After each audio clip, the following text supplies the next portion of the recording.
Welcome to Sonia's food. ഇന്നത്തെ നമ്മുടെ recipe ഒരു സ്വാദിഷ്ടമായ ചക്കപ്പഴം കൊണ്ടുള്ള റെസിപ്പിയാണ്. അതിന് നമ്മൾ കുമ്പിളപ്പം എന്ന് പറയും, ചക്കയട എന്ന് പറയും, അതുമല്ലെങ്കിൽ ഞങ്ങൾ പാലക്കാർ പൂച്ചയപ്പം എന്നും കൂടി ഇതിനെ വിളിക്കും.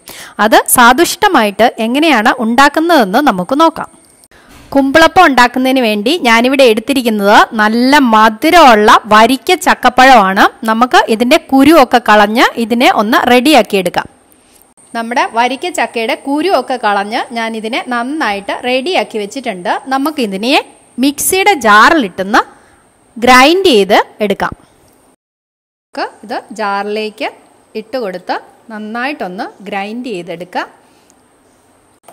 നമ്മുടെ ചക്കയെ ഞാൻ മിക്സിയുടെ ജാറിലിട്ട് നന്നായിട്ടൊന്ന് ഗ്രൈൻഡ് ചെയ്തിട്ടുണ്ട്. ഇനി നമുക്ക് ഇത് ചീനിച്ചട്ടിയിലേക്കിട്ട് ഒന്ന് നന്നായിട്ട് ലൈറ്റ് ബ്രൗൺ കളർ വരുന്നിടം വരെ ഇതിനെ ഒന്ന് വിളയിച്ചെടുക്കാം.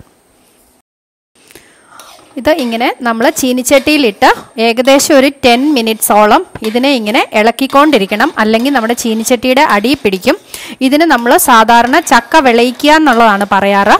നമുക്ക് ലൈറ്റ് ബ്രൗൺ കളറായി കിട്ടിയാൽ മതി. അന്നേരം നമ്മുടെ പൂച്ചയപ്പത്തിന് അല്ലെങ്കിൽ കുമ്പിളപ്പത്തിൻ്റെ ടേസ്റ്റ് നല്ലതായിരിക്കും.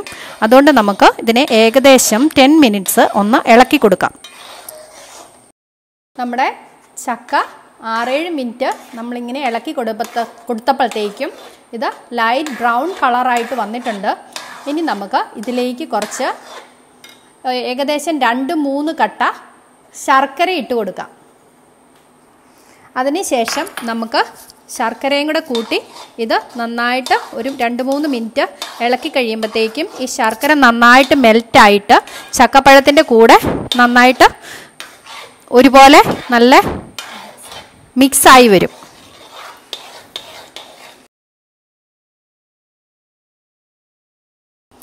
നമ്മുടെ ചക്കപ്പഴവും ശർക്കരയും കൂടെ നന്നായിട്ട് മിക്സായിട്ട് വന്നിട്ട് നല്ല ബ്രൗൺ കളറിൽ വന്നിട്ടുണ്ട്. ഇനി നമുക്ക് ഇതിലേക്ക് ചിരകി വെച്ചിരിക്കുന്ന കുറച്ച് തേങ്ങ ഇട്ട് കൊടുക്കാം. തേങ്ങ ഇട്ട് കൊടുത്തതിന് ശേഷം നമുക്ക് ഏകദേശം 1 മിനിറ്റ് ഇതിനെ നന്നായിട്ടൊന്ന് ഇളക്കിയും കൊടുക്കാം. ഈ തേങ്ങ ഇതിലേക്ക് ഇട്ടതിന് ശേഷം ഇത് നന്നായിട്ടൊന്ന് മിക്സ് ചെയ്ത് കൊടുക്കാം. അപ്പം തേങ്ങയും ചക്കയും ശർക്കരയും എല്ലാം കൂടെയുള്ള മിക്സ് നല്ല വണ്ണം ചൂടായിട്ട് നല്ല ടേസ്റ്റി ആയിട്ടുള്ള കുമ്പിളപ്പം കിട്ടുന്നതിന് നമുക്ക് ഇങ്ങനെ ഇളക്കുന്നത് നന്നായിട്ട് ഗുണം ചെയ്യും. ഇനി നമുക്ക് ഇതിലേക്ക് അരിപ്പൊടി ഞാൻ 2 കപ്പ് എടുത്തിട്ടുണ്ട്. അത് നമുക്ക് ഇതിലേക്ക് ഇട്ട് കൊടുക്കാം.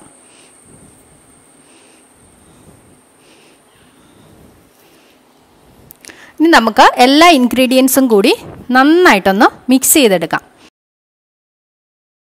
അരിപ്പൊടി ഇട്ടതിന് ശേഷം എല്ലാ ഇൻഗ്രീഡിയൻസും കൂടി നന്നായിട്ട് മിക്സ് ചെയ്യാം. അതിൻ്റെ ഒപ്പം നമുക്ക് പൊടിച്ചു വെച്ചിരിക്കുന്ന ഒരു 2 പിഞ്ച് ഏലക്കയുണ്ട്. ഈ ഏലക്കയുടെ ഫ്ലേവർ നമ്മുടെ കുമ്പിളപ്പത്തിന് നല്ല ടേസ്റ്റും ഫ്ലേവറും തരും. അതിലേക്ക് നമുക്കിത് ഇട്ട് കൊടുത്തതിന് ശേഷം നമുക്ക് വീണ്ടും നന്നായിട്ടൊന്ന് മിക്സ് ചെയ്യാം. മിക്സ് ചെയ്ത് ഇത് എല്ലാ സ്ഥലത്തും എല്ലാ ഇൻഗ്രീഡിയൻസും ഒരുപോലെ വരുന്നത് പോലെ മിക്സ് ചെയ്തതിന് ശേഷം നമുക്ക് സ്റ്റൗ ഓഫ് ചെയ്ത് ഇത് തണുക്കാൻ വെക്കാം. അതിനുശേഷം നമുക്ക് ഇലയിലേക്ക് ഇതിനെ നമുക്ക് ഷേപ്പ് ചെയ്തെടുക്കാം. നമ്മുടെ കുമ്പിളപ്പത്തിൻ്റെ മിക്സ് ഇവിടെ റെഡി ആയിട്ടുണ്ട്. അത്യാവശ്യം തണുത്തിട്ടുണ്ട്. ഇനി നമുക്ക് എടന ഇലയിലേക്ക്, ഇതാണ് എടന ഇല,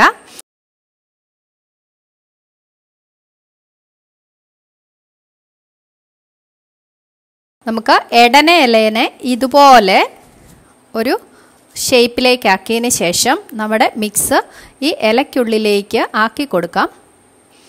ആവശ്യത്തിന് മിക്സ് ഇതിലേക്ക് ഇട്ടിട്ട് നമുക്ക് ഇതിനെ ഇതുപോലെ 1 by 1 ആയിട്ട് ഫോൾഡ് ചെയ്ത് ഈ അറ്റം ഇവിടെ വന്ന് ചെയ്യുമ്പം ഇത് നല്ല ഷേപ്പിലായിട്ടുണ്ട്.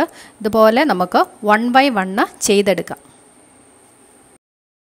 ഇത് എടനയിലയിൽ നമ്മുടെ കുമ്പിളപ്പത്തിൻ്റെ മിക്സ് ഇട്ട് കഴിയുമ്പം ഇതുപോലെ ഇരിക്കും. ഇതുപോലെ നമുക്ക് എല്ലാം ചെയ്ത് ഓരോന്നോരോന്നായിട്ട് ചെയ്തെടുക്കാം. നമുക്ക് എടനയില ഇല്ലാത്ത ആൾക്കാർക്ക് വാഴയിലയിലും ഇതുണ്ടാക്കിയെടുക്കാം. പക്ഷേ എടനയിലയ്ക്ക് നല്ലൊരു സ്മെല്ലുണ്ട്. ആ സ്മെല്ല് കുമ്പിളപ്പത്തിൻ്റെ മിക്സിലേക്ക് വരുമ്പോഴാണ് ശരിക്കുള്ള കുമ്പിളപ്പം നമുക്ക് കിട്ടുന്നത്. അതുകൊണ്ട് കഴിവതും നമ്മൾ എടനയില എവിടെന്നെങ്കിലും സംഘടിപ്പിച്ച് ഉണ്ടാക്കാൻ നോക്കണം. വാഴയിലയിൽ നമുക്ക് ചെയ്തെടുക്കാവുന്നതേ ഉള്ളിത്. നമ്മളിവിടെ കുമ്പിളപ്പം കുക്ക് ചെയ്യാൻ വേണ്ടി റെഡി ആയിട്ട് ഷേപ്പ് ചെയ്ത് വെച്ചിട്ടുണ്ട്. ഇനി നമുക്ക് ഇത് പുട്ടുണ്ടാക്കുന്ന സ്റ്റീമറിൽ വെച്ച് 20 മിനിറ്റ്സ് ഇതിനെ കുക്ക് ചെയ്തെടുക്കാം. ഞാനിത് സ്റ്റീമറിലേക്ക് എടുത്ത് വെക്കുകയാണ്.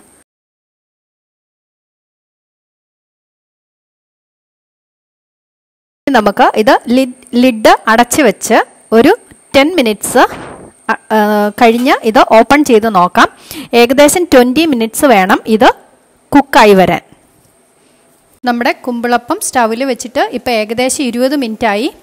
ഇപ്പം ഇത് റെഡി ആയിട്ടുണ്ട്. ഇത് റെഡി ആയോന്ന് നമുക്കറിയാൻ വേണ്ടി നമ്മുടെ എടന ഇലയുടെ ഗ്രീൻ കളറൊക്കെ പോയി കുറച്ച് കളർ മാറി വന്നിട്ടുണ്ട്. ഇതിൻ്റെ അകത്ത് നമ്മൾ ചക്കപ്പഴമൊക്കെ നേരത്തെ കുക്ക്ഡാണ്. ആകെ റൈസ് പൗഡർ മാത്രമുള്ളായിരുന്നു കുക്ക് ചെയ്യാൻ. ഇപ്പം നന്നായിട്ട് കുക്കായി വന്നിട്ടുണ്ട്. ഇതിൻ്റെ കളർ മാറുമ്പോൾ അനുസരിച്ചാണ്. നമുക്ക് ഏകദേശം 20 മിനിറ്റ് വെച്ചാൽ മതിയാവും. അന്നേരം നമുക്ക് അതനുസരിച്ച് സമയം അനുസരിച്ച് ഓഫ് ചെയ്ത് കൊടുത്താൽ മതി. ഇനി ഇത് നമുക്ക് തണുക്കാൻ വെക്കാം. അതിനുശേഷം നമുക്കിതൊരു സെർവിങ് ബൗളിലേക്ക് മാറ്റിയെടുക്കാം. നമ്മുടെ കുമ്പിളപ്പം ഇതുപോലെ ഇരിക്കും. ഇത് നല്ല ബ്രൗൺ കളറിൽ വന്നിട്ടുണ്ട്. നമ്മുടെ വല്യമ്മച്ചിമാരുണ്ടാക്കുന്ന അതേ പ്രിപ്പറേഷൻസാണ് ഇത്. ഇത് കഴിച്ചു കഴിയുമ്പം നിങ്ങളെ പഴയ ടേസ്റ്റിലേക്ക് ഇത് കൊണ്ടുപോകും. നിങ്ങളും ഇത് നിങ്ങളുടെ വീടുകളിൽ ട്രൈ ചെയ്ത് നോക്കിയതിന് ശേഷം നിങ്ങളുടെ കമൻസ് എന്നെ അറിയിക്കണം. എൻ്റെ വീഡിയോ ഇഷ്ടമായവർ ലൈക്ക് ചെയ്യുക, ഷെയർ ചെയ്യുക, കമൻറ്റ് ചെയ്യുക, സബ്സ്ക്രൈബ് ചെയ്യുക, നിങ്ങളുടെ ഫ്രണ്ട്സിനും കൂടി ഷെയർ ചെയ്യുക. Thanks for watching Sonia's food. വീണ്ടും ഒരു നല്ല വീഡിയോയുമായിട്ട് നമുക്ക് കാണാം.